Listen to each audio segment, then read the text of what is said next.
ही आमची इऱ्याकडची शेती आहे. 10 वर्ष झालं अशी पडूनच होती.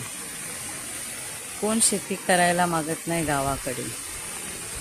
त्यामुळे मग आम्ही असा निर्णय घेतला आणि त्या शेतीमध्ये झाडे लावून टाकली.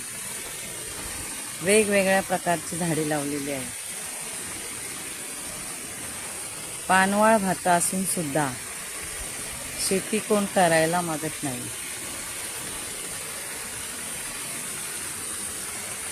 खूप पाऊस झालेला आहे.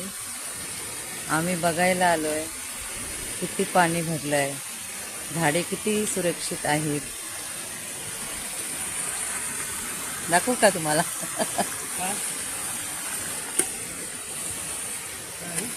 दाखवते व्हिडिओ.